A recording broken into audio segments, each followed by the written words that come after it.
네, 우리 앞뒤 좌우에 계신 분들과 한번 서로 눈 마주치시면서 사랑의 인사 나누겠습니다. 반갑습니다. 사랑합니다. 네, 함께 예배할 수 있게 되어서 너무 감사합니다.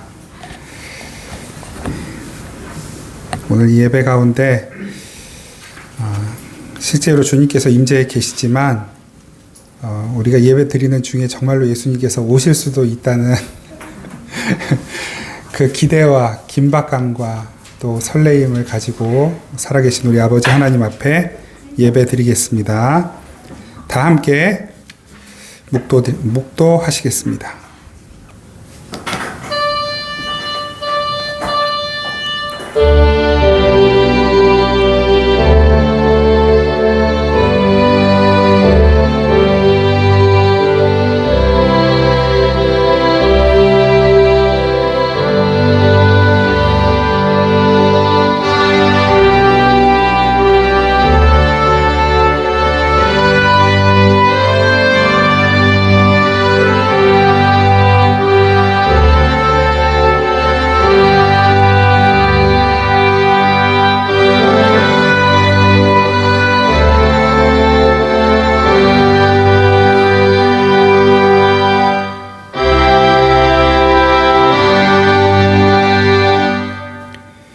오라 우리가 여호와께 노래하며 우리의 구원의 반석을 향하여 즐거이 외치자. 우리가 감사함으로 그 앞에 나아가며 시를 지어 즐거이 그를 노래하자. 여호와는 크신 하나님이시요 모든 신들보다 크신 왕이시기 때문이로다. 아멘.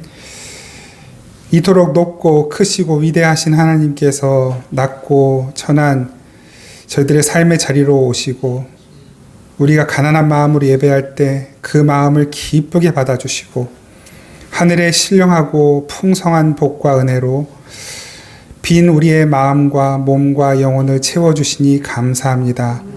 주님의 그 임재하심을 기대하며 오늘도 주님께 나아갑니다. 우리의 삶을, 마음을, 우리의 인생을, 우리의 몸을, 우리의 재물을 거룩한 산 제물로 받아 주옵소서. 예수님의 이름으로 기원하옵나이다. 아멘. 찬송가 24장 함께 찬양드리겠습니다. 24장 찬양드립니다.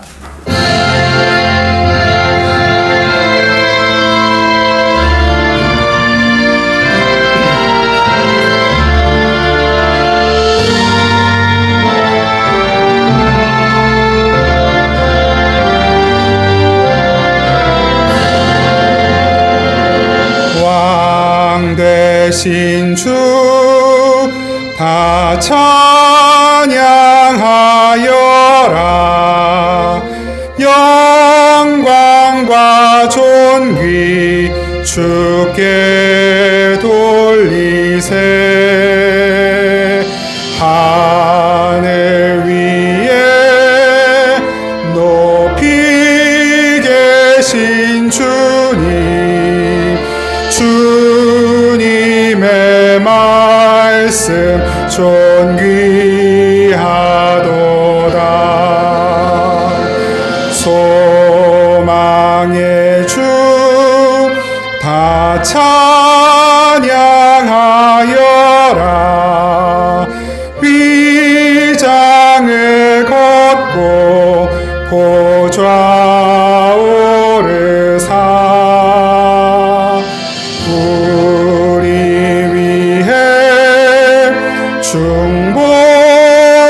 중보되신 주님, 날마다 은혜 부어주신다.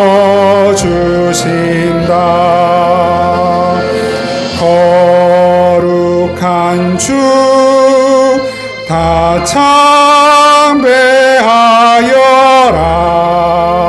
선하신 주께 다 찬양하라. 천사들도 다 경배하여라. 구세주 예수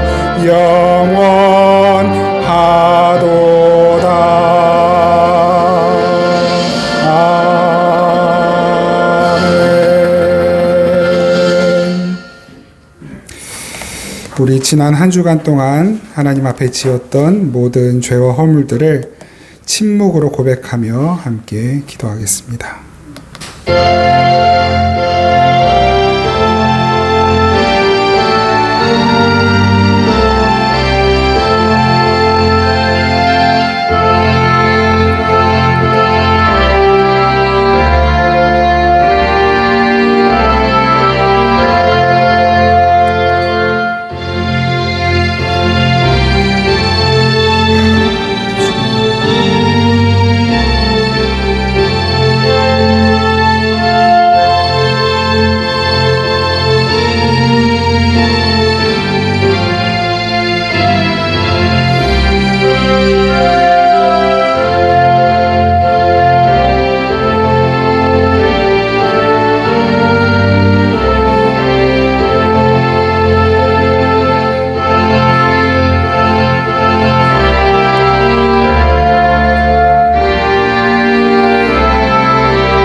진실하게 회개하는 이들에게 주님께서 말씀으로 위로하십니다. 내가 그들에게 한 마음을 주고 그 속에 새 영을 주며 그 몸에서 돌 같은 마음을 제거하고 살처럼 부드러운 마음을 주어 내 율례를 따르며 내 규례를 지켜 행하게 하리니 그들은 내 백성이 되고 나는 그들의 하나님이 되리라. 아멘. 사도신경으로 우리 신앙을 고백드립니다. 나는 전능하신 아버지 하나님 천지의 창조주를 믿습니다. 나는 그의 유일하신 아들 우리 주 예수 그리스도를 믿습니다.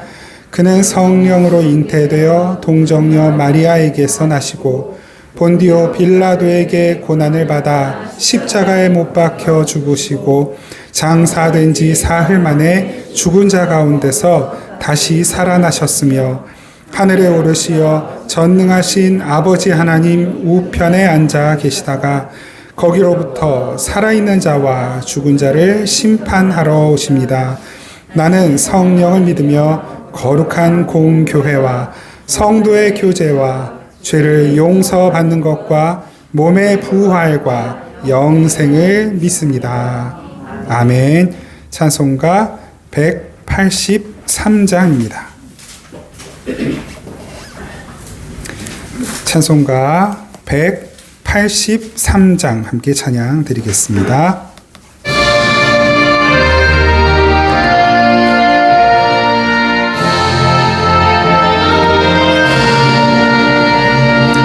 빈들의 마른 풀같이 시들은 나의 영혼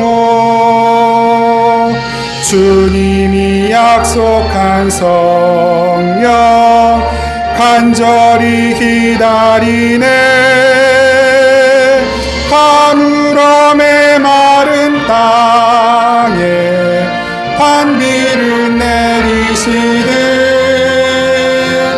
성령의 단비를 부어 새 생명 주옵소서.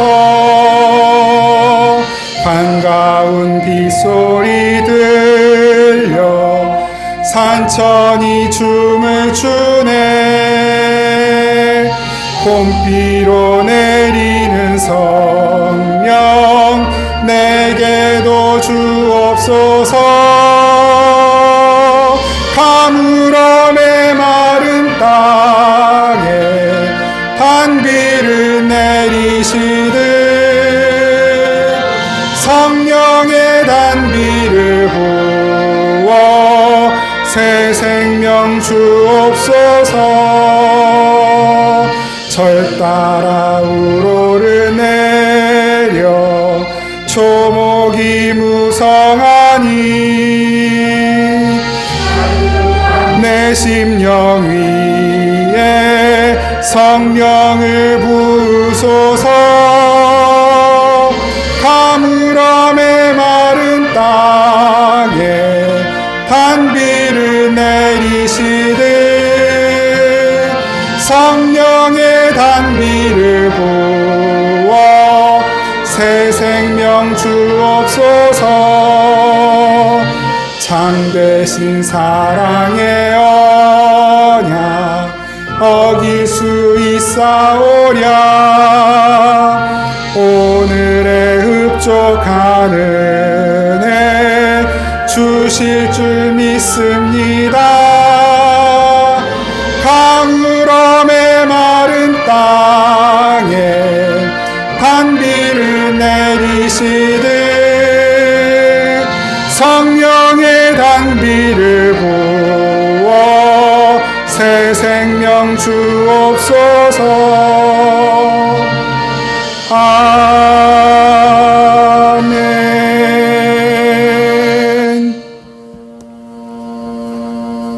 기도드리겠습니다. 사랑하는 하나님 아버지, 감사드립니다. 1년 중에 5개월 지나가고 또 이제 절반의 마지막 달 6월을 시작하고 2주간을 보내며 하나님, 저희들의 지난 반년이 우리가 계획하고 생각하고 또 결심한 대로 지내왔는지, 앞으로 허락된 시간들을 또 결심한 대로 지낼 자신과 능력이 있는지를 돌아보게 됩니다. 하나님, 저희들은 그저 연약하고 어리석어서 마음이 변덕스럽고 수시로 흔들리는 연약한 저희들입니다. 아버지, 이 인생을 누구의 손에 맡겨야 인생이 무너지지 않고 뿌리째 뽑히지 않고 온전히 성장하고 열매 맺을 수 있겠습니까? 하나님, 다시 한번 갈급한 마음, 가난한 마음, 절박한 마음으로 저희의 온 삶을 주님 손에 부탁드립니다. 하나님, 저희의 인생을 굳게 붙들어 주옵소서. 강하고 능하신 팔로 굳게 붙들어 주셔서 저희들은 변하고 흔들릴지라도 변함이 없고 흔들리지 않고 완전하시고 모든 일을 행하시는 전능하신 하나님께서 저희의 삶을 완전한 그 자리로, 완성의 자리로 인도하여 주시옵소서. 우리의 온 가족들 모두를 주님 손에 다시 한번 부탁드립니다. 믿음이 없는 우리의 가족들 가운데에 아버지 하나님, 다시 한번 믿음 허락하여 주시고, 예배를 잃어버린 삶 속에 또한 하나님을 믿지 않는 불신앙 가운데 하나님 찾아가 주셔서 새로운 믿음, 온전한 믿음을 허락하여 주심으로 아버지, 우리 주님 다시 오시는 그때 우리 모두가 다, 우리 온 가족 모두가 다 함께 손 붙들고 주님의 부름 받을 수 있도록 은총을 내려 주시옵소서. 하나님, 이 예배가 우리 인생의 가장 중요한 순간인 것을 저희들이 잊지 않게 하여 주시고, 오늘 이 시간뿐만 아니라 매일매일 매 순간순간 살아가는 저희들의 모든 삶의 자리가 하나님과 교통하고 하나님을 예배하는 예배자의 삶이 되게 하시고, 예배 자체가 삶이 되는 저희들의 모든 삶의 자리가 되게 하여 주시옵소서. 주님, 매 순간순간 지혜가 필요하오니 주님의 지혜로 채워주시고, 주님의 눈 시선으로 이 세상을, 상황을, 환경을, 일어나는 사건들을 바라보고 해석할 수 있는 안목을 허락하여 주시옵소서. 우리의 상황과 삶으로 말씀을 들여다보지 않게 하시고, 우리에게 주신 이 말씀이 우리의 삶을 해석하게 하시고 우리의 상황을 해석해 주셔서 좋은 일이든 어려운 일이든 그 모든 것에 좌지우지되지 않고 하나님의 부르심 가운데 날마다 평안함으로 하나님 허락하신 모든 삶을 묵묵히 잘 감당하고 견뎌내고 누릴 수 있게 하여 주시옵소서. 모든 것을 순리대로 순적하게 하나님 섭리하신 대로 경륜해 가시는 주님 손에 다시 한번 부탁드립니다. 오늘도 그 하나님의 말씀 우리에게 허락하여 주실 때 우리들에게 듣는 귀 또한 깨닫는 마음 주시고, 그것들을 아버지 하나님 우리의 손과 발로 녹여내서 순종하고 행해가는 저희 모두의 삶이 되게 하여 주시옵소서. 이 땅이 참 많은 어려움 가운데 있습니다. 산불로, 전쟁으로, 또 전염병으로, 또 여러 가지 사건 사고들로 강팍해지고 또한 이기적이 되어가는 이 세상 가운데 하나님, 저희들 단지 세상을 불평하고 비판하기 전에 아버지 하나님, 우리가 이 세상 가운데서 주님의 주신 그 빛으로, 소금으로 그 역할을 잘 감당해내는 그 삶을 고민하게 하여 주옵소서. 그렇게 세상을 섬기며 주님을 섬기는 저희의 삶이 되게 하여 주시옵소서. 아버지, 우리 생명의 단비교회를 세우신 목적과 뜻이 어디에 있는지를 매 순간순간 더 깊이 깨달아가고 알아가며 그 목적과 뜻에 합당한 교회로 잘 세워져 갈 수 있도록 은총 베풀어 주시옵소서. 주님께 귀한 예물 드리는 그 모든 손길들, 아버지 궁핍한 가운데서도 주님을 사랑함으로 주님께로부터 모든 것이 다 공급되어지고 또한 모든 것이 주님께로 다 돌아감을 믿는 믿음으로 아버지 주님께 예물 드리는 것이오니 이 예물을 주님 우리의 믿음으로 삶으로 받아주시고 그 드린 모든 삶 가운데 주님의 놀라우신 공급과 채우심과 온전케 하신 은혜로 함께하여 주시옵소서. 어떤 곳으로도 궁핍함이 없도록 결핍이 없도록 하나님 함께하여 주시옵소서. 오늘도 이 모든 예배 끝까지 주님 손에 부탁드리고 함께하실 주님을 기대하고 감사드리며 예수 그리스도의 이름으로 기도드립니다. 아멘. 우리 하나님 말씀 요한계시록 5장 1절에서 7절까지 말씀입니다.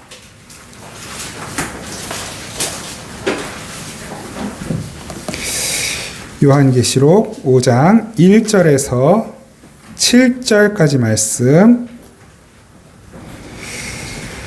우리 한 목소리로 함께 받들어 읽겠습니다. 시작. 내가 보매 보좌에 앉으신 이의 오른손에 두루마리가 있으니 안팎으로 썩고 7인으로 봉하였더라. 또 보매 힘있는 천사가 큰 음성으로 외치기를 누가 그 두루마리를 펴며 그 인을 떼기에 합당하냐 하나 하늘 위에나 땅 위에나 땅 아래에 능히 그 두루마리를 펴거나 보거나 할 자가 없더라. 그 두루마리를 펴거나 보거나 하기에 합당한 자가 보이지 아니하기로 내가 크게 울었더니 장로 중에 한 사람이 내게 말하되 울지 말라. 유대 지파의 사자 다윗의 뿌리가 이겼으니 그 두루마리와 그 7인을 떼시리라 하더라. 내가 또 보니 보좌와 내 생물과 장로들 사이에 한 어린 양이 서 있는데 일찍이 죽임을 당한 것 같더라. 그에게 7뿔과 7눈이 있으니 이 눈들은 온 땅에 보내심을 받은 하나님의 7 영이더라. 그 어린 양이 나와서 보좌에 앉으신 이의 오른손에서 두루마리를 취하시니라. 아멘. 네, 이제 1장부터 4장까지 정도를 이제 좀 잘 여러분들께서 성경을 보셨다면 이 5장의 지금 이 본문을 읽으면서 가슴이 좀 이렇게 벅차고 설레시는 게 느껴지시지 않았을까 싶습니다. 이제 오늘 이 1절부터 7절까지의 내용을 간략하게 개괄해 보면 그거죠. 보좌에 앉으시니 하나님의 손에 두루마리가 있어요. 근데 그건 봉인된 두루마리예요. 봉인이 뭔지 아시죠? 이렇게 그 나비나 이런 이렇게 불에 녹는 것으로 도장을 찍어서 문서에 접히는 부분, 펼쳐지는 그 부분을 봉해 놓는 거예요. 나중에 그 책을 펼쳐야 될 때 그 봉인을 떼는 거죠. 그 봉인한 자의 허락을 받은 사람만 봉인을 떼는 거예요. 왜냐하면 지금은 이런 봉인이 뭐 도장이라든지 여러 가지 다른 인증 코드라든지 이런 것으로 바뀌어져 있지만 옛날에 그 봉인은 허락된 사람 사이에서의 계약 문서, 중요한 서신 이런 것들이거든요. 그러니까 약속된 사람이 봉인을 하고 약속된 사람이 봉인을 떼는 거예요. 아무나 떼면 안 돼요. 그런 불법이에요. 특히나 이제 왕이 봉인을 해서 준 문서나 서신, 계약서를 아무나 임의로 띄었을 때에는 즉결 처형을 받게 되는 것입니다. 이제 그런 개념이에요. 그런데 이 봉인이 한 개도 아니고 7개가 있는 거예요. 봉인이 7개가 있다라는 것은 이제 이 옛날 로마 시대의 개념에서는 증인이 7명이 있는 거하고 같은 개념입니다. 증인이 7명이 있다라는 것은 그만큼 확실한 문서라는 뜻이죠. 그러니까 이만큼 보장된 문서이고 이 봉인이 떼어져서 이 문서 안에 있는 내용이 실행되기에 전혀 하자가 없다. 이것은 반드시 행해질 것이다. 이 계약대로 이행될 것이다. 라고 하는 증인이 7명이 있다는 의미예요. 이거 완전한 증인, 완전한 봉인.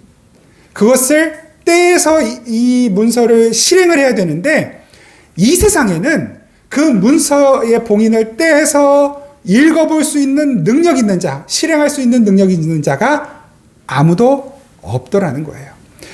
요한이 환상 중에 그 봉인된 두루마리를 보고 어떤 마음을 가졌을까 잘 모르겠어요. 그때 당시의 개념이니까 와, 이건 굉장히 중요한 문서구나. 인간적으로 그런 생각을 가졌겠죠. 이 정도 7개 봉인이 되어 있을 정도면 이거는 엄청나게 높은 분이 하사한 문서겠구나. 너무 궁금하다. 어떤 내용일까? 그 궁금증을 가졌겠죠. 그런데 그 뒤에 또 환상 중에 어떤 내용이 나오는 거예요? 이 세상에 그 봉인을 떼어서 확인시켜줄 자가 아무도 없더라. 그러니까 낙심이 되고 좌절이 되어서 우는 거예요. 엉엉 우는 거죠. 그때에 또 환상 중에 누가 쫙 나타나더니 울지 마라 그러는 거예요. 울지 마라. 이 봉인을 떼어서 확인시켜주고 이행할 자가 있다라는 걸 가르쳐 주는 거예요. 그게 누굽니까? 그리고 또 환상이 열려져요. 누가 보이는 거예요? 어린 양이 보여요. 근데 그 어린 양이 누구라는 거예요? 죽임당한 것 같은 어린 양. 죽임당한 것 같은 어린 양. 예수님이시죠. 그 예수님께서 나타나는 거예요. 그 예수님이 보좌에 앉으신 분 하나님의 손에서 두루마리를 덥석 집어서 여는 장면까지가 바로 오늘 본문의 내용이에요. 7절 그 어린 양이 나와서 보좌에 앉으신 이의 오른손에서 두루마리를 취하시니라. 와, 이제 이 어떤 드라마 영화로 치면 절정을 향해 가는 거예요. 전혀 불가능한 어떤 일, 그런데 그게 너무너무 중요한데 그것이 이루어져야 되는 것인데 이루어지지 않을 것 같아요. 불안함과 두려움과 근심 걱정에 휩싸여서 좌절하여 울고 있을 때 어린 양이 짠 나타나서 보좌에 앉으신 하나님의 손에서 그 두루마리를 마치 자기 것인 것처럼 취하여 내는 장면까지가 바로 오늘의 본문입니다. 오늘 본문 5장의 계과를 지난주에 말씀을 드렸는데 혹시 기억하십니까? 4장과 5장이 완성된 교회의 모습을 보여주고 있다라는 말씀을 드렸어요. 1장 9절부터 3장 마지막 절까지가 불완전한 교회의 모습이었어요. 왜 불완전합니까? 완성될 것이긴 하지만 이 세상에 있는 교회예요. 이 세상에서 존재하면서 이 세상의 모든 어려움과 환난들을 다 겪어내고 그 풍파를 다 맞아가면서 교회로 성장해가고 완성되어가는 과정 속에 있는, 그래서 불완전한 교회의 모습, 그 불완전한 교회, 늘 두렵고 불안하고 고통스럽고 근심 가운데 있을 수밖에 없는 그 교회가 무엇을 보면서 소망을 갖고 힘을 얻게 되는 것입니까? 무엇이 앞으로 계속 나아갈 동력이 되는 거예요? 완성된 모습이 있다는 걸 아는 거예요. 그래서 그 완성된 모습을 4장과 5장에서 보여주는 것이고, 그 4장은 성부 하나님께서 완성하시는, 성부 하나님과 함께 있는 교회의 모습을 보여준 것이고, 5장은 성자 예수 그리스도께서 완성하시는 성자 하나님과 함께 있는 모습을 보여주는 것이죠. 그런데 그 성부 하나님의 교회, 성자 하나님의 교회, 그 두 4, 5장에 동시에 무엇이 나타나요? 그분들과 함께 있는 7 영이 나타나잖아요. 오늘 본문 6절 내가 또 보니 보좌와 네 생물과 장로들 사이에 한 어린 양이 서 있는데, 이 네 생물은 4장에서도 확인했어요. 똑같이 나오는 거예요. 장로들 사이에 한 어린 양이 서 있는데 일찍이 죽임을 당한 것 같더라. 그에게 7 뿔과 7 눈, 이것도 다 설명을 2번 이상씩 해드렸고요.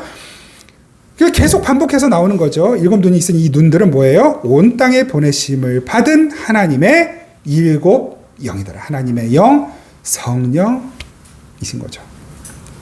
그러니까 삼위일체 하나님이에요. 삼위일체 하나님이 4장과 5장에 함께 동역하시고 함께 사역하시고 하나로서 계시며 교회를 완성해 가시는 모습으로 나타나고 있는 것입니다. 이 계시록 말씀을 저도 계속 다시 공부해 가면서, 다시 읽어 가면서, 여러분들의 삶도 참 고단하고 힘드시겠지만 저의 삶 또한 그 여러분들보다는 못할지 몰라도 고단하고 좀 어려운 과정을 지나가고 있다고 생각합니다.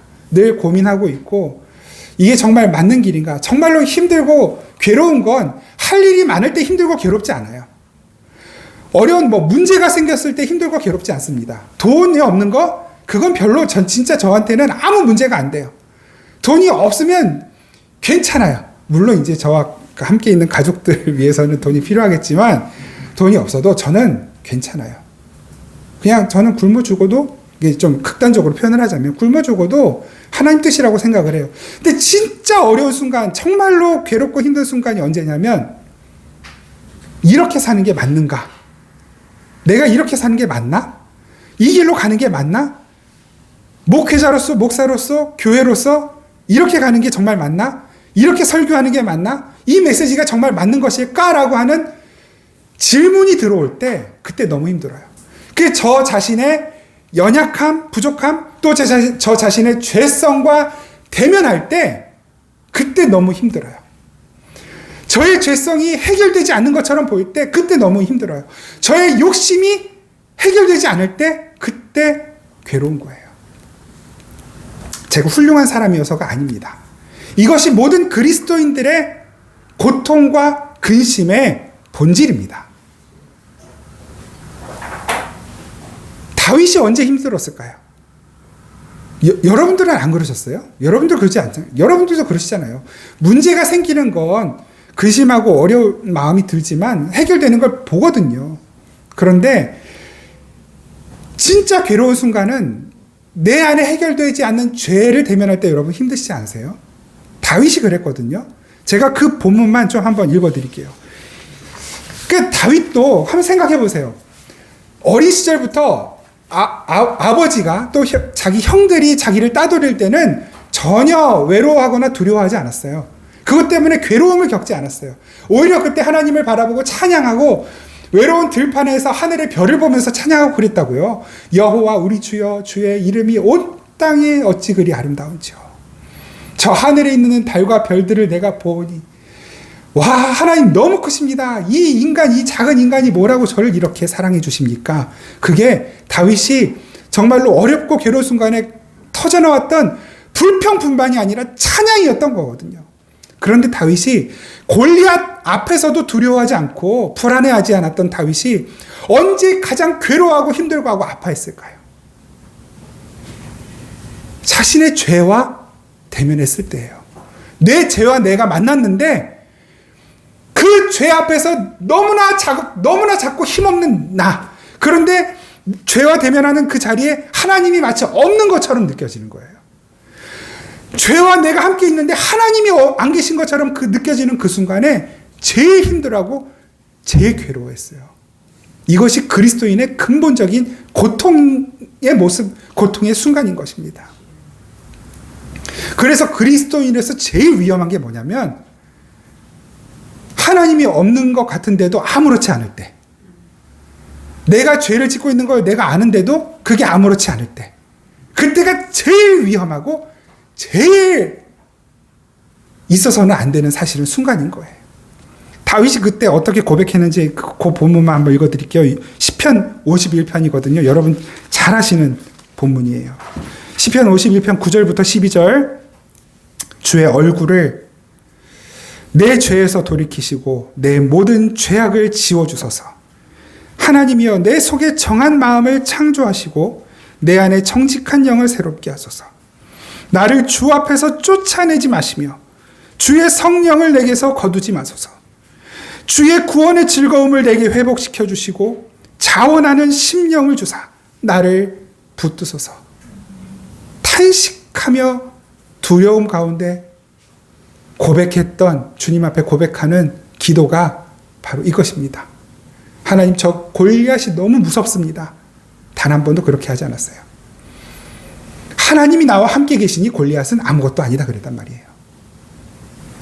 그런데 자신 안에 있는 그 죄 앞에서, 그런데 그 죄를 해결할 능력이 자신에게 없는데 하나님이 자기에게서 외면하고 계신 것처럼 느껴질 때, 그때 너무너무 두렵고 불안했단 말입니다. 엘리야는 갈멜산에서 850명 아세라 바알 선지자들과 대면했을 때 조금도 떨지 않았습니다. 오히려 그 전투에서 승리하고 내려오는 길에 하나님이 자기 자신과 함께 계시지 않는 것처럼 느껴지는 그 순간에 가장 두렵고 불안했어요. 어쩔 줄을 몰랐어요. 낙심했어요. 그때 말씀하시는 하나님의 음성 한마디에 다시 힘을 얻었던 것입니다. 바울이 언제 힘들어했을까요? 감옥에 갇혀 있을 때요? 두드려 맞을 때요? 배가 파선했을 때요? 단 한 번도 두려워하지 않았습니다. 근데 언제 두려워했냐면 성령님이 내 안에 계시지 않는 것 같을 때 내가 심히 두려워하고 떨었다라고 고백하는 거예요. 고린도서에서, 고린도 교회 편지하면서. 왜 고린도 교회에 그런 편지를 했을까요? 내가 어떤 것으로 두려워하지 않고 떨지 않았는데 어느 상황에서도 불평하고 불만한 적이 없는데 성령님이 나와 함께 계시지 않는 그 순간에, 그렇게 느껴지는 그 순간에 나는 죽음보다도 더 두려웠고 무서웠다. 극도의 공포 가운데 내가 심히 떨었다라고 고백하는 거예요. 교회의 성도들아, 고린도 교회 성도들아, 너희들이 이 수많은 문제들 가운데 있는데, 이 많은 어려움 가운데 있는데, 너희들이 이 많은 문제들, 그 문제들은 죄의 문제들이었거든요. 그 교회 안에 있는 죄의 문제들, 이단, 우상숭배, 파벌의 문제들, 교회라고 하면서도 그 돈에 매여 있고, 우상에 매여 있고, 세상의 평판에 매여 있고, 자기들끼리 파벌 싸움 하느라고 정신없는 그 순간에 바울이 던지는 질문인 거예요. 나는 이렇게 성령님이 나와 함께 계시지 않은 것 때문에 너무 두려웠는데 너희들은 무엇 때문에 제일 두렵니? 라고 묻고 있는 것입니다.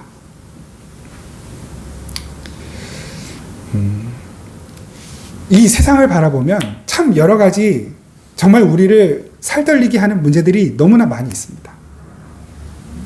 하루가 멀다 하고 울진에서, 삼척에서, 포항에서, 산불, 저 먼 나라에서는 한 나라가 물에 잠길 법한 지진과 화산 폭발, 우크라이나에서는 전쟁, 언제 끝날지 알 수 없는 전쟁, 그 전쟁통에 어린아이들과 힘없는 민간인들이 계속해서 희생당하는 뉴스를 들어야 하고, 거기에서는 힘 있는 나라들이 뚜렷한 어떤 대책을 이렇게 내놓는 것 같지도 않고, 왜냐하면 자국의 이익에 손해가 갈까봐, 자기 나라 주식 떨어질까봐, 경제 지표 나빠질까봐, 또 다른 적을 만들까봐, 물론 다 이해가 되죠. 우리나라에 또 마찬가지죠. 이번에 선거가 지나가면서 우리가 바라보게 되는, 도무지 이게 어떻게 나아질 것 같지 않은 좌우, 남북의 분열의 상황, 그죠? 너무 극단적이지 않습니까? 이 지역 감정, 그리고 같은 당 안에서도의 또 어떤 싸움들, 세력 다툼들. 그런데 이것이 지금의 문제만은 아니죠. 사람이 타락한 이유로 계속해서 있어 왔던 문제들인 것입니다. 여러분, 심판은 언제 일어날까요? 그 하나님의 심판이 언제 일어날까요? 하나님께서 죄를 심판하시는 그 심판. 이제 계시록 말씀에 봉인이 이제 띄어져요. 봉인이 하나씩 띄어질 거란 말이에요.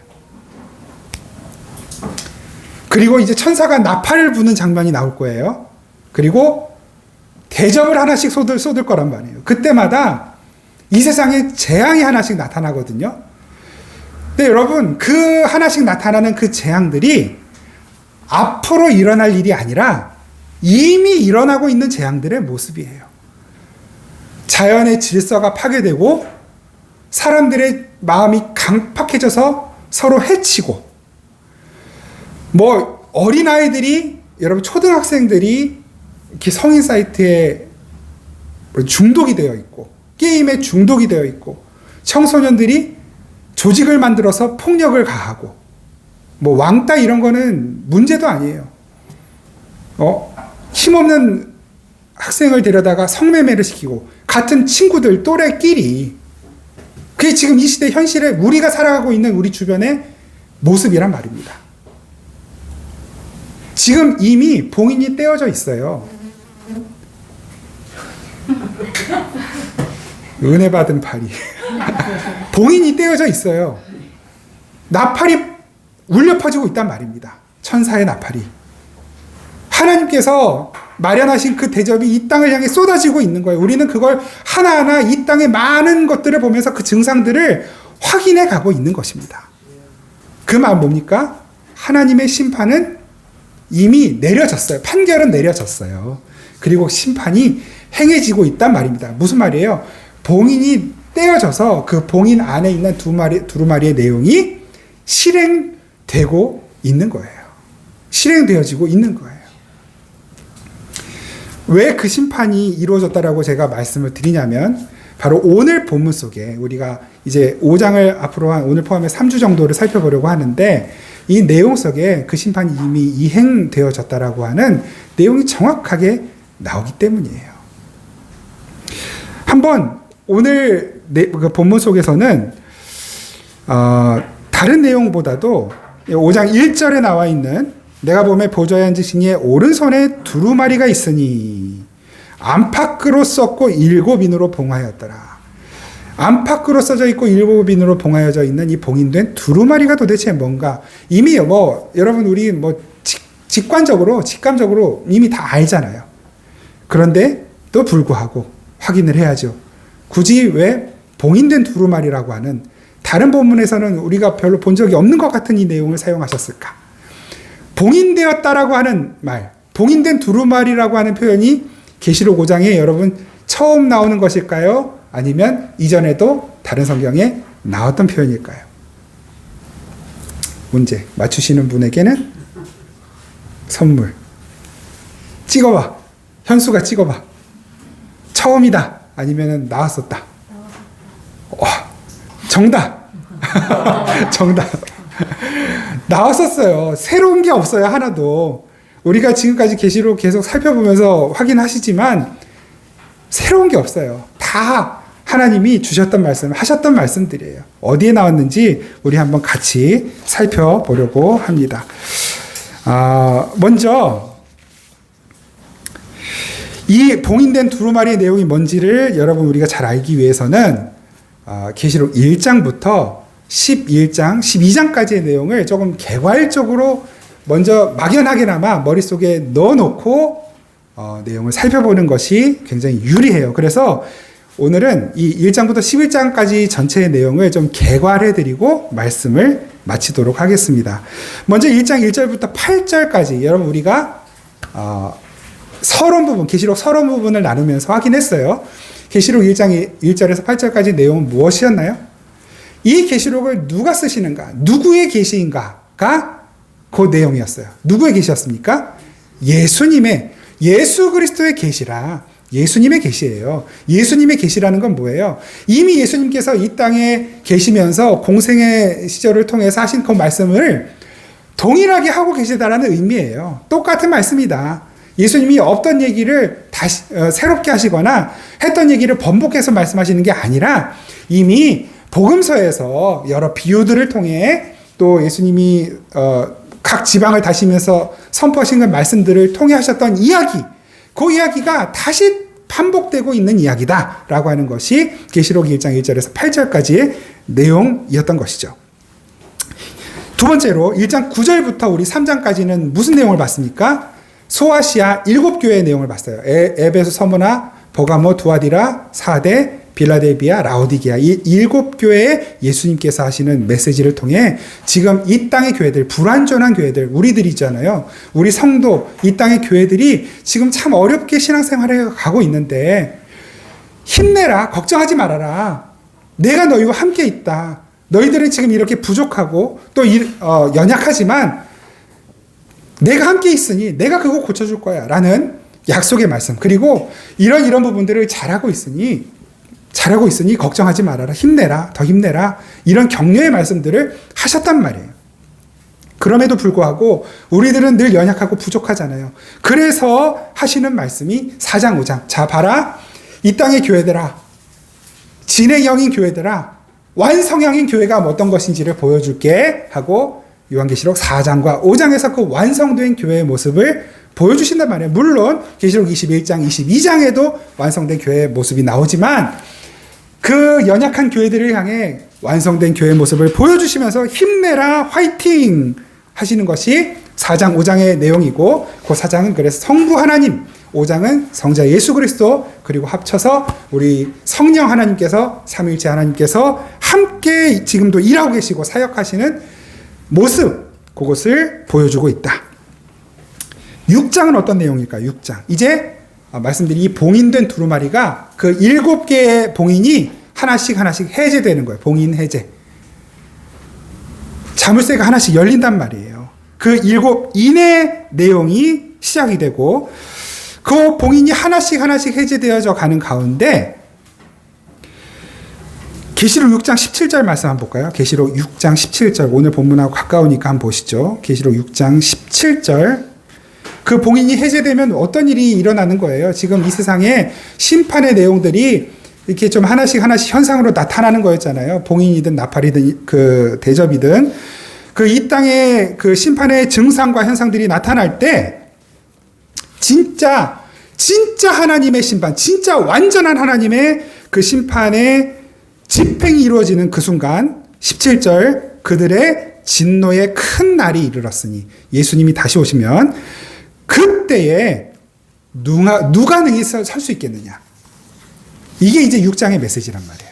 누가 하나님의 심판 앞에 능히 설 수 있겠느냐. 그 봉인이 떼어지고 그 봉인 안에 있는 내용이 지금 하나하나 다 실행이 되고 있는데, 진짜 완전한 심판, 이것이 완성되는 그날 누가 그 하나님의 심판대 앞에서 무죄 판결을 받을 수 있겠느냐.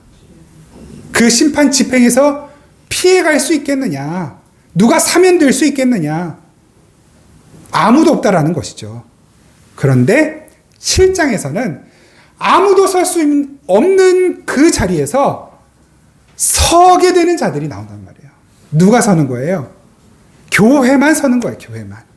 성도들만 누가 능히 서리요? 아무도 설 수 없다 하는데, 그 아무도 설 수 없는 이 세상 가운데 우뚝 서는 자들, 바로 성도, 교회가 있다. 그게 이제 14만 4천이라는 숫자로 나오는 거예요. 신천지가 좋아하는 바로 그 14만 4천.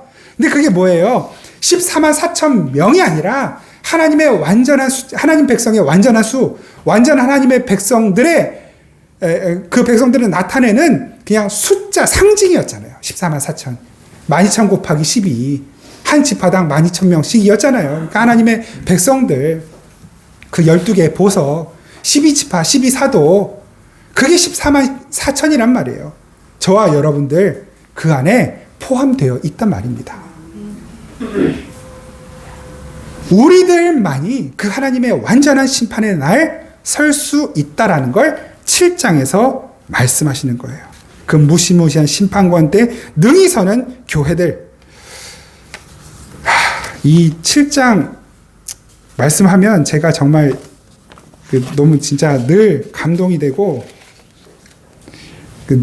하여튼 감격스러운 저 개인의 메시지가 있거든요. 그러니까 저 개인적으로 가지고 있는 메시지. 그게 이제 7장 15절부터 17절까지인데, 이거 뭐 들으신 분은 한 두세 번씩 또 들으셨을 거예요. 청년부 수련회 때도 제가 뭐 한두 번 얘기했던 것 같고, 그 15절부터 17절까지만 누가 능히 서는가? 바로 이들이 선다. 어떻게 서는가? 예수 그리스도로 말미암아 선다라고 하는 것을 말씀하시는데, 이 부분만 같이 한번 읽어보시죠.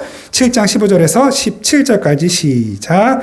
그러므로 그들이 하나님의 보좌 앞에 있고 또 그의 성전에서 밤낮 하나님을 섬김에 보좌에 앉으시니가 그들 위에 장막을 치시리니, 그들이 다시는 줄이지도 아니하며 목마르지도 아니하고 해나 아무 뜨거운 기운에 상하지도 아니하리니, 이는 보좌 가운데 계신 어린 양이 그들의 목자가 되사 생명수 샘으로 인도하시고 하나님께서 그들의 눈에서 모든 눈물을 씻어 주실 것입니다. 아멘. 우린 지금 눈물 흘리면서, 저는 웃으면서 말씀드리지만, 여러분 우리의 신앙의 삶 가운데 눈물 나지 않는 날이 없잖아요. 우린 눈물 흘리면서 이 믿음의 삶을 하루 순간순간 이어가고 있어요. 때로는 왜 나만 이렇게 괴로운가? 때로는 그 괴로운 순간 똑같은 괴로움에 처해 있으면서도 누군가는 왜 나만 이렇게 괴로움과 불평하고 있을 때 하나님의 은혜 가운데에서 이 괴로움 가운데서도 하나님이 나를 버리지 않으셨구나. 하나님이 나를 붙들고 계시구나. 그 사실을 확인하면서 감사의 찬양을 드리기도 하고, 우리는 그렇게 기쁨의 눈물, 때로는 슬픔의 눈물을 동시에 이렇게 오른쪽 왼쪽으로 흘려가면서 이 믿음의 길을 한 걸음 한 걸음 가고 있단 말입니다. 그 마지막 때에 정말 심판주가 오시면 이 세상은 아무도 못 사요. 다 심판이에요. 그런데 그 심판주가 오셔서 우리 눈에 흘린 눈물을 닦아주신단 말이에요.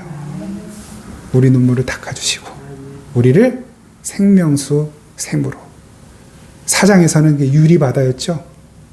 22장에서는 생명수의 강이 흐른 그곳으로 우리를 인도하신단 말이에요. 누가? 어린 양. 죽임 당하신 것 같은, 5장에서 확인했던 죽임 당한 것 같은 그 어린 양, 죽임 당하신 어린 양이, 부활하신 어린 양이 우리를 생명수 샘으로 인도하시는 것, 그것이 지금 우리의 신앙 생활이에요.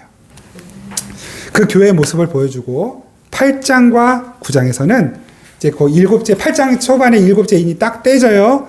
그랬더니 천사의 나팔이 시작되는 거예요. 그 7 천사의 나팔이 시작돼요. 그러면서 얼마나 이 세상이 강팍한지, 계시록 9장 그 7 나팔을 떼는 와중에도 하나님의 심판의 증상들이 이 세상에 보여지고 있음에도 불구하고 이 수많은 전염병이 창궐하고 전쟁이 일어나고 지진이 일어나고 화산이 폭발하고 산불이 일어나고 수많은 분쟁과 다툼과 아픔의 현상과 증상들이 이 세상에 보이고 있는데, 그럼에도 불구하고 여전히 인간의 가능성을 굳게 붙들고 우리가 살려내겠다, 우리 힘으로 다시 일어나겠다, 우리가 평화를 만들겠다 라고 자부하고 있는 인간들, 왜 이런 일들이 일어나고 있는지 이유도 알지 못한 채, 하나님께서 왜 그 증상들이 이 세상 가운데 보여주시는지 그 뜻을 알지 못한 채로 회개하지 않는 이들이 있다라는 거예요.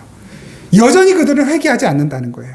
계시록 9장 20절 21절 제가 읽어드릴게요.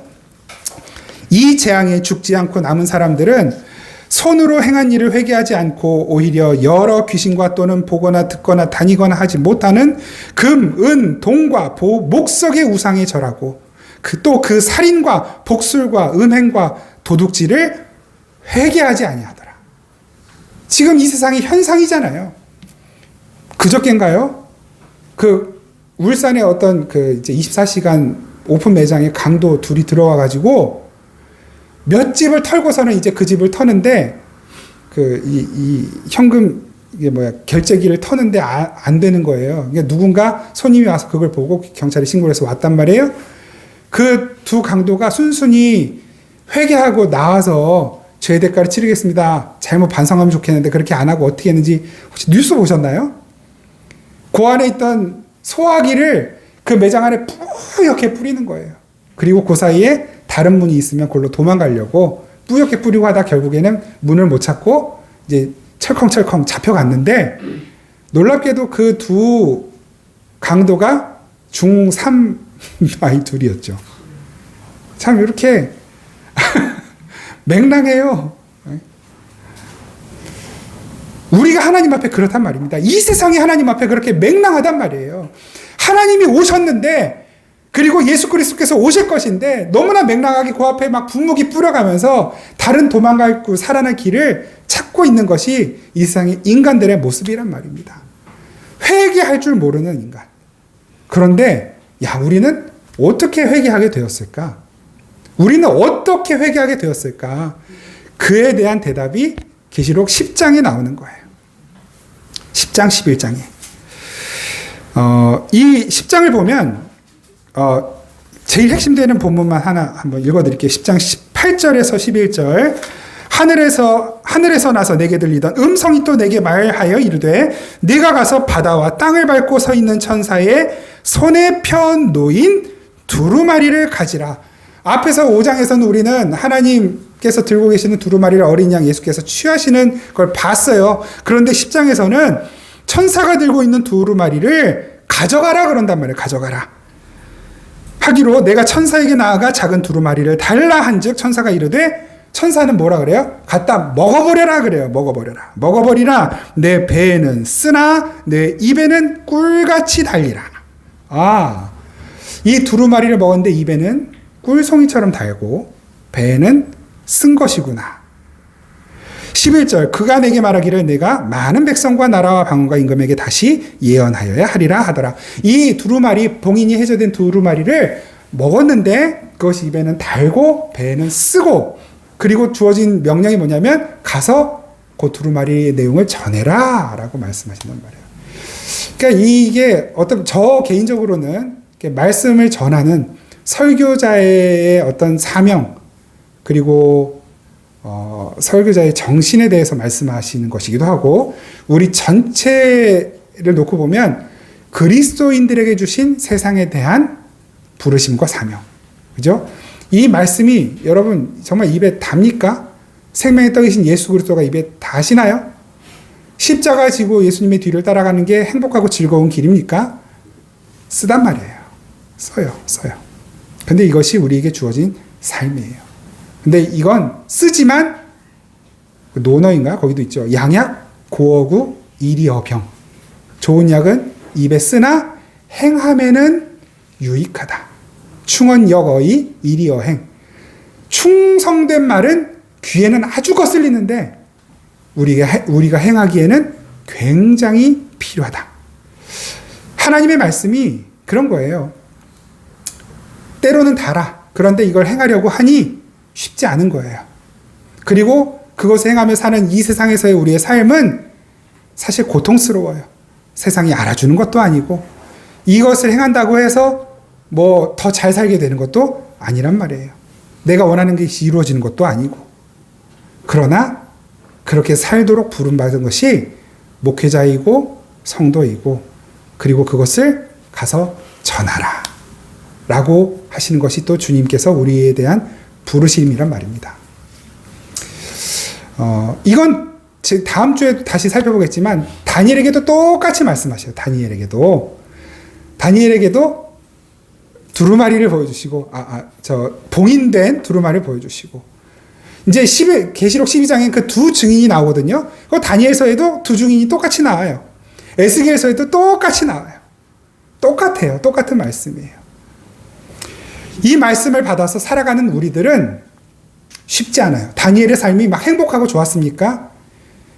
여기서 사자굴에 들어가 본 적이 있는 사람이 있습니까? 풀문불에 던져진 적이 있는 사람이 있나요? 없단 말이에요. 포로로 잡혀가 본 적이 있습니까? 다니엘을 우리는 바벨론에 무슨 이렇게 잘 나가는 총리 이렇게 잘 대접받은 사람으로 기억하고 있는 것 같은데, 아니요. 여러분들의 자녀가, 그리고 여러분들의 삶이 다니엘처럼 되기를 원하세요? 솔직히 저는 원하는데 두려운 거예요. 진짜 다니엘의 삶을 알면. 아버지, 우리의 자녀들이 요셉처럼 되게 하여 주시옵소서. 요셉처럼 되게 하여 주시옵소서. 어떤 요셉? 애굽의 총리가 된 요셉? 그런데 그 과정을 알면 그거 쉽게 안 나와요. 요셉이 얼마나 모질게 살았는지를 알면 그 기도 안 나온단 말이에요. 하나님, 우리 자녀들이 하나님의 삶이 다윗처럼 골리앗을 이기는 삶이 되게 하여 주시옵소서.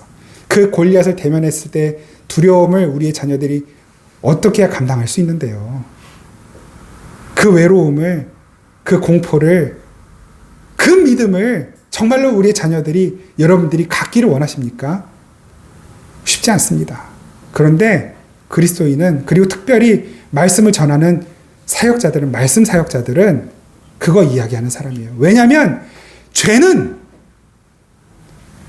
자신을 드러내잖아요. 우리에게 명확하게 내가 죄다, 내가 악이다 드러나지 않는단 말이에요. 어떻게 옵니까?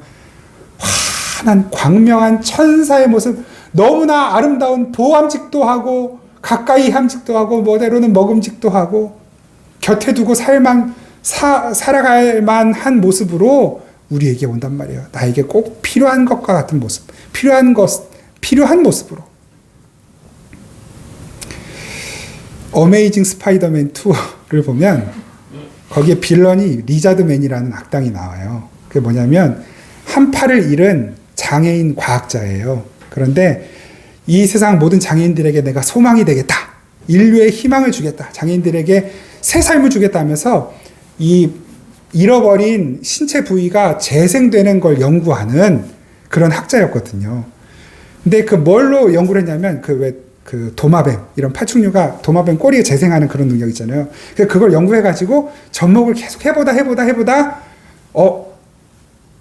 성공을 했어요. 그래서 이제 자기가 직접 그걸 실험한 거예요. 그런데 그걸 실패해가지고 괴물이 돼버리는 거예요.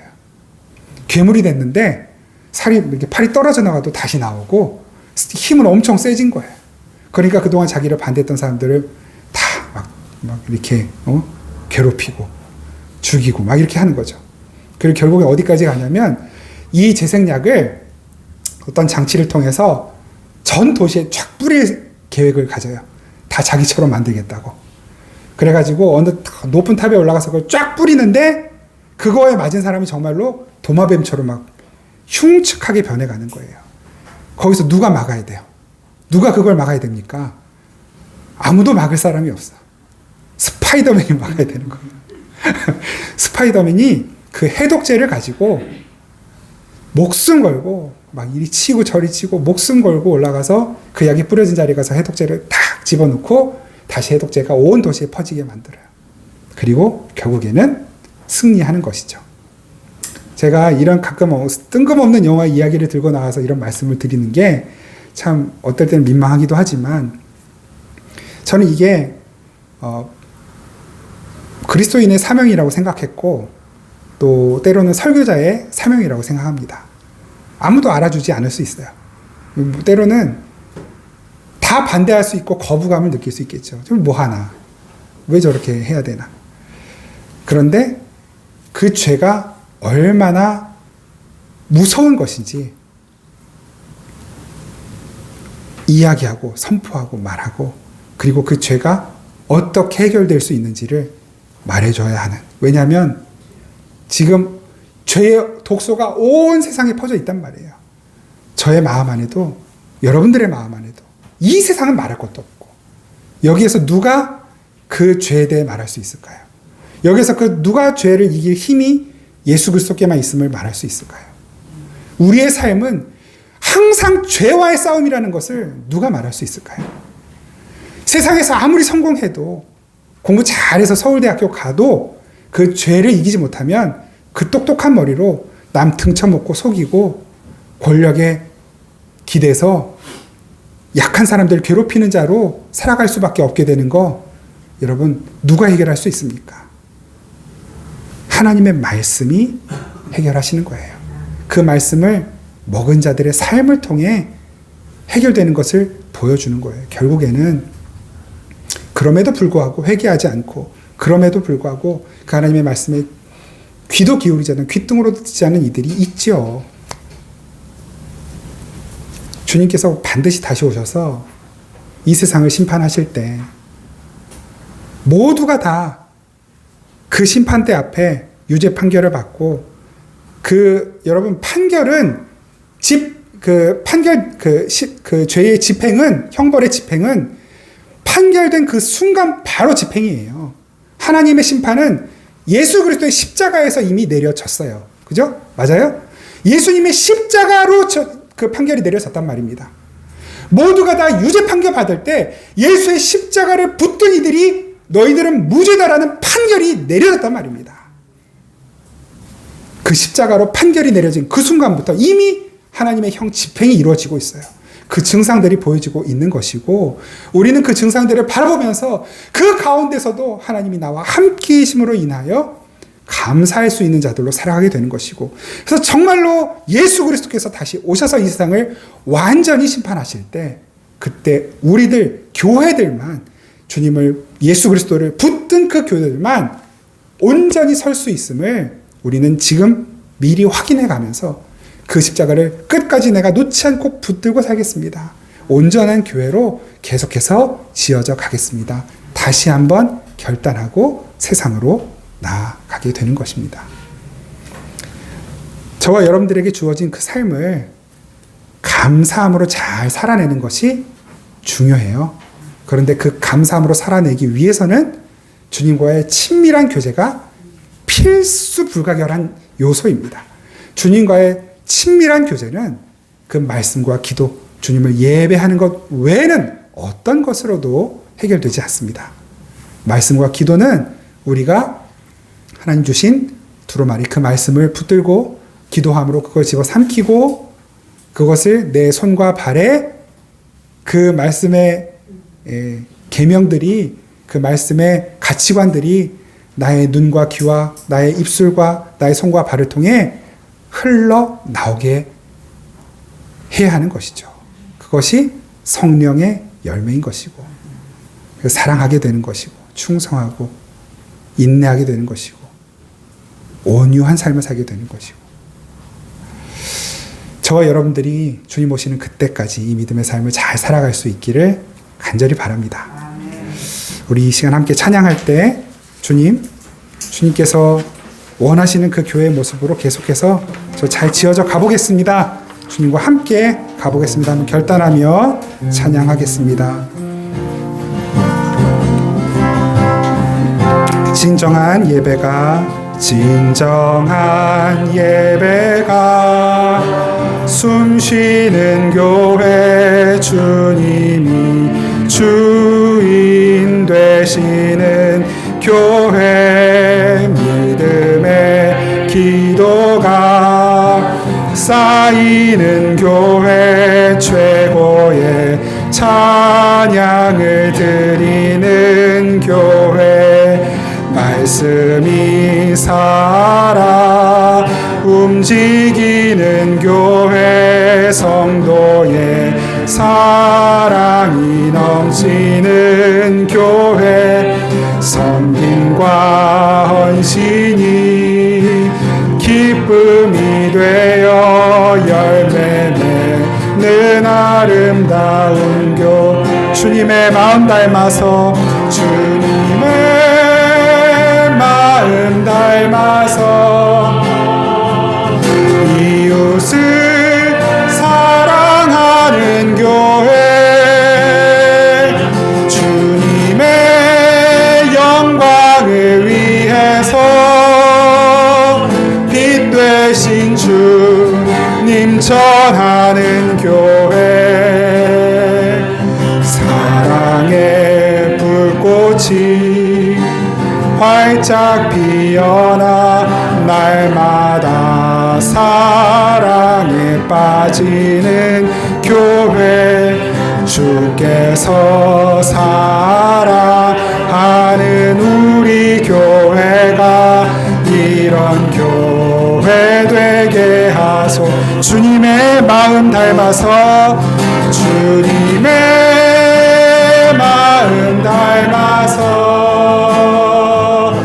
이웃을 사랑하는 교회 주님의 영광을 위해서 빛 되신 주님 전하는 교회 사랑의 불꽃이 활짝 피어나 날마다 사랑에 빠지는 교회 주께서 사랑하는 우리 교회가 이런 교회 되게 하소 주께서 사랑하는 우리 교회가 주께서 사랑하는 우리 교회가 이런 교회 되게 하소서. 기도드리겠습니다. 하나님, 주님께서 우리를 먼저 이처럼 사랑하사 독생자 예수를 우리에게 주셨고 사형에 해당하는 유죄 판결에서 빠져나갈 구멍이 바늘구멍만큼도 없는 우리들에게 그 십자가를 붙들었다는 이유 하나만으로 무죄 판결 내리시고 이제는 의롭다고 판결 내려주셔서 하나님 이 세상이 하나님의 그 심판의 형상들을 겪어갈 때 우리는 그 현상들을 바라보며 하나님 나라를 소망할 수 있는 믿음으로 살게 하여 주신 것을 감사드립니다. 아버지, 우리가 우리에게 허락된 삶을 살아가는 동안 주님 나라를 소망하는 그 소망이 흐려지지 않게 하여 주시고 그 소망을 가지고 하나님을 더욱 사랑하고 내게 허락하신 가족과 이웃을 더욱 사랑하며 살게 하여 주시옵소서. 하나님, 우리의 믿음, 나의 믿음은 흔들릴지 몰라도 내게 믿음 주시는 분 흔들리지 않는 하나님이시오니, 성령님이시오니 성령님께서 우리의 믿음이 약해질 때마다 새 믿음을 더하여 주시고 채워주시고 충만케 하여 주시옵소서. 성령으로, 말씀으로, 기도로 날마다 가득 차 있는 우리의 삶이 되게 하여 주옵소서.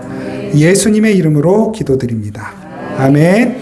우리 주 예수 그리스도의 은혜와 우리 아버지 하나님의 놀랍고 신실하신 사랑과 성령이 교통하시고 함께 하시고 믿음 주시고 말씀과 기도로 우리에게 주신 삶을 예배자의 삶으로 살아가게 하시는 그 은혜가 이 시간 다시 한번 하나님 이 세상을 주님의 눈으로 바라보며 세상의 소망을 두지 않고 하나님 나라의 소망을 두며 살겠습니다 다짐하며 이 세상으로 한 걸음 내딛고 나아가는 생명의 단비교회 모든 성도들, 이 땅의 모든 교회들 가운데 항상 함께 계시기를 간절히 축원하옵나이다. 아멘.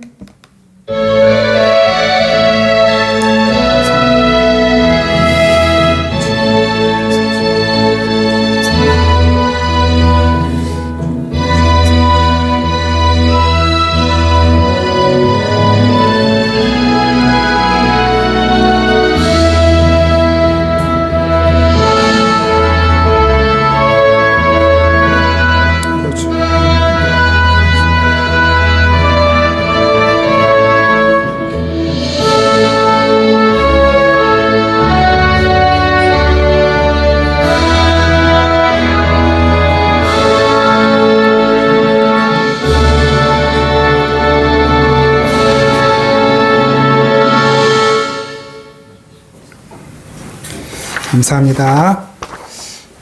오늘은 절기상 성령 강림 주일입니다. 성령에 관한 말씀을 준비하고 있습니다. 성령에 관해서 한 10번 정도 시간을 내서 10주 정도 이제 성령님에 관한 말씀을 나누려고 하는데 그 시기는 계시록 일단 5장이 끝나면 잠시 그 성령님에 관해서 먼저 말씀 나누고 그리고 이제 계시록 6장부터 이어가려고 지금은 그렇게 계획 중입니다. 이번 주 토요일 오후 5시에 청년부 모임이 있습니다. 우리 세연 형제, 또 세란 자매, 그리고 우리 유미 자매, 정희 자매, 그리고 이렇게 옆에 친구 손잡고 나오세요. 친구 손 들고 토요일 5시에 이곳에서 우리 잠시 함께 모임 갖고 또 식사하면서 교제하는 시간을 갖도록 하겠습니다. 이번 주만 식사는. 저는 이번 주 지나고 다음 주 예배 드린 후에 다음 주 월요일 13일부터 목요일 16일까지 세미나에 참석합니다. 이게 우리 노회 관련된 세미나는 아니고 제가 개인적으로 공부하고 싶은 이제 교회론 그리고 이 성서론에 대한 교회 성서에 관한 세미나입니다. 이 기간 중에 수요 기도회는 모일 수가 없겠죠. 그래서 15일 수요일 날은 수요 기도회가 없으므로 각자 댁에서 기도회 시간을 가지시면 되겠습니다. 이제 묵상글이 지난 금요일까지 해서 말라기가 끝났어요. 혹시 읽으시나요? 말라기까지 끝났어요. 그래서 어떤 본문으로 이어갈까 지금 계속 생각하고 있고요. 세미나 끝날 때까지만 좀 잠시 쉬어가겠습니다. 그래서 이번 주와 다음 주 2주간 묵상글을 쉬고 새로운 본문으로 6월 20일부터 다시 섬길 수 있도록 하겠습니다. 우리 교회가 섬기는 우리 선교사님들 선교지 위해서 계속 기도해 주시고 우리 우크라이나 전쟁이 속히 끝나도록 그 피해가 또 다 복구되고 하나님께서 그 희생자들을 위로하시고 아무 이유도 없이 또 전쟁터에 끌려가서 싸우고 있는 젊은이들, 청년들, 우크라이나, 러시아 뭐 할 것 없이 그들 하나님께서 지켜주시도록 계속해서 우리 같이 기도했으면 좋겠습니다.